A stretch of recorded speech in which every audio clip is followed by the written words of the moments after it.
Hello, everybody. Welcome back to Soulstice Revival. This series I'm going to make, or I had this vision to create a series of mini videos and lessons inspired by different decks, and particularly softer decks that speak more of spirituality versus any religious aspect, because at the end of the day, spirit is what we make of it. And this is a softer deck, but I've been eyeing it for a long time. It's called, I don't know how to pronounce her name. I'll probably butcher it. But it is Sonia Choquette, Trust Your Vibes Oracle Cards. And I think it is so perfect with my mission of Soulstice Revival to help connect you to that deep inner voice and help you do the inner work necessary so that you are clearly communicating to that voice on a regular basis. That's the goal. Okay, but that takes balance and practice. So the cards that I chose for this week were Body Talk, Laugh, and Downtime. And I will add the pictures perhaps in the description below, or I'll figure out a way that I can do it. At least on the Facebook page, perhaps. We'll decide that later. Anyway, it's more important that I want to provide you with a mini lesson versus what this book is saying.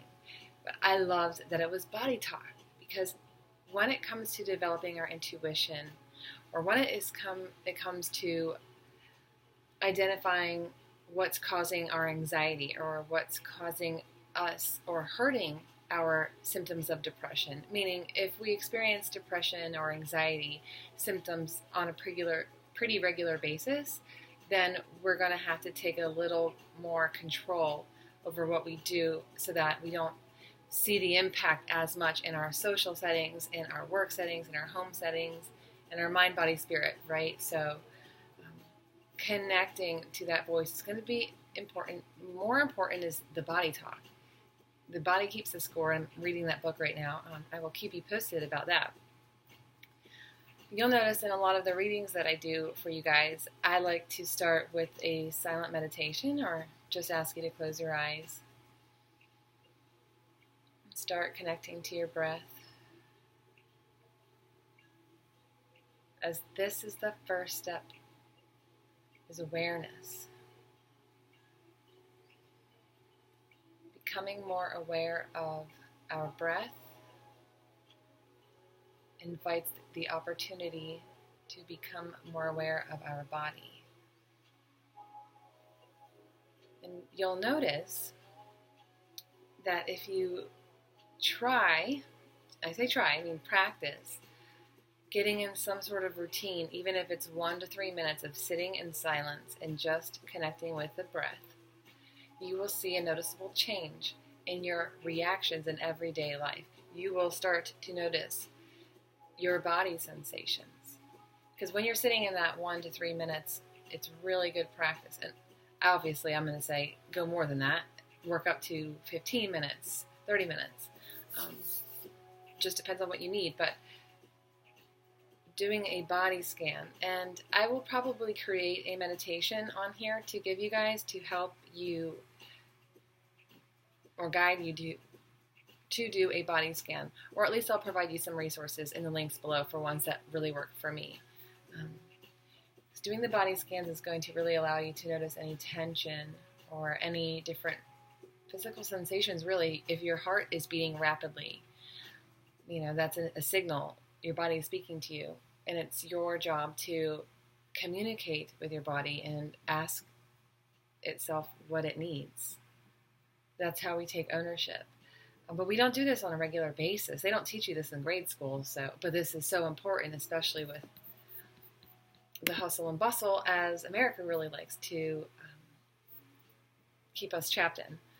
So we have to find more mindful ways, more ways to reduce our stress levels, more ways to inspire creativity in our lives, and not to take everything so seriously, because remember, we also had the laughter card, and that's all about seeing the simplicities in life, enjoying the joy of having an imagination, laughing at our mistakes, or laughing at things that we used to do rather than beat ourselves up for it. Just honor it with some humility. It goes a long way. And the other thing that we're really wanting to look at is how can we create more downtime? And what does downtime look like for you? That stillness, that body talk part tells me that more of us need to learn how to sit still and not sit in front of the TV and bring our laptop, bring our books, bring our pencil and our pen. I am very guilty of this. I'm very guilty of that, yes, but that is a practice that I've been working on, and I'm getting better at it, and that's the other point here, is we have to nurture the phases and the stages that we are in. They're not all the same. Healing and growing is not linear. Keep away from looking too closely at what other people are doing if it's making you feel like you're behind.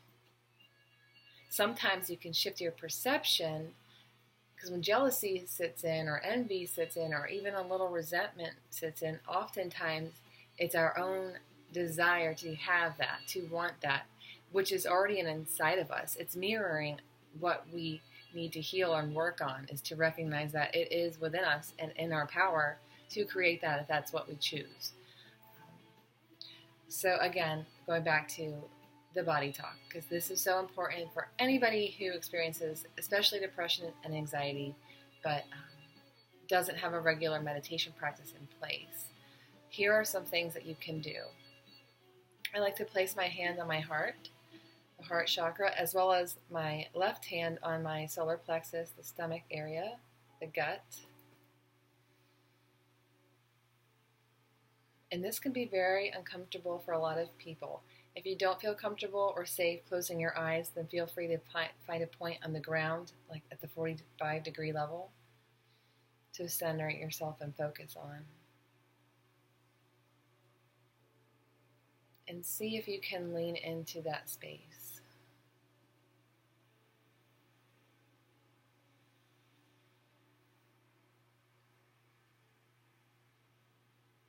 Allowing the breath to flow through you.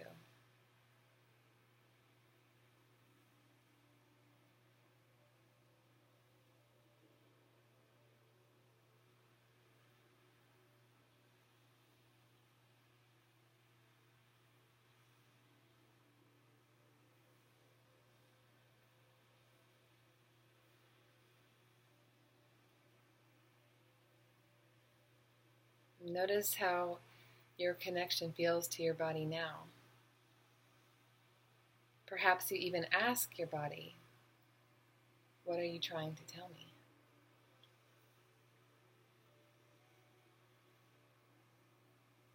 What do you need?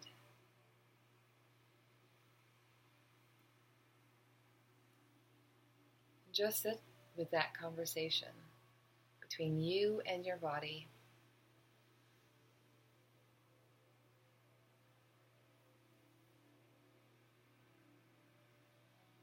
You can open your eyes.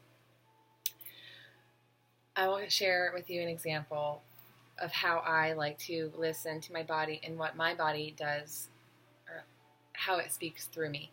It loves to move. It loves to dance. It loves to stretch. It loves to do yoga. And I notice how stiff my body can feel.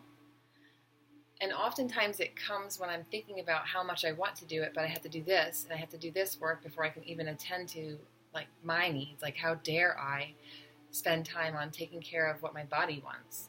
And that's a constant struggle. And that's another area that I'm really working on this year, is really providing that balance, the physical, the nutrition, all of that on a deeper level and a more intuitive level. Because I think I'm at that point now where I can take the next step in my own recovery, my own process of becoming the best version of myself, where I don't give a poop about what other people think of me. Even if I struggle with body dysmorphia, I don't have to give it power.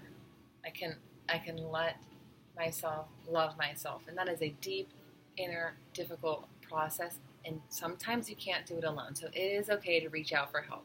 It is okay to reach out to coaches who can provide you that wellness aspect in the process of becoming and recovering in a mental illness or a mental disorder. I don't like to use labels because I think that can keep us stuck. But if you're able to look at it as a book, as information on where you might struggle and where your weaknesses will be, then just like yogic, beliefs, honor your weaknesses and celebrate your strengths. There's always stuff that we can work on. If people stop working, they stop growing. I truly believe that. So allow this process of learning new ways to radiate you rather than scare you. Lean into this process. Okay? I hope that helps. I hope that I said everything I needed to say. Sometimes I go off on tangents. But yeah, remember to laugh. Remember to get some exercise, move the body, what works for you. It doesn't have to be what somebody else says. It doesn't have to be an hour workout. It could be 5 minutes of walking. 20 minutes of walking can actually, increase your serotonin levels. So, that says something. You don't have to sweat to benefit from moving the body. And that's really important. And I like to do that a lot in my workshops that I work on with my co-facilitator and my friend Jessica Giuliano, which she has a book. I will be sharing that with you guys. So when that day comes, you will probably see it on this channel. But yeah, the relationship that we have with our body is the key to our happiness and finding tools that will help us heal wherever needs to be healed, and how we can expand. Okay, so listen to your body. Take time, 1 to 3 minutes. Set a goal, 2 days a week, 3 minutes max. Often you're going to go higher than the 3 minutes goal that you set. So don't try, I'm going to do an hour. Like, that's unrealistic if you've never done it before. It's okay. Everybody is in their own phase and stage, and we're all shifting from each one and transitioning. So, that's all I'll say today. But stay tuned for more, and let me know how you like this and or other topics that you want me to provide mini lessons on. Okay?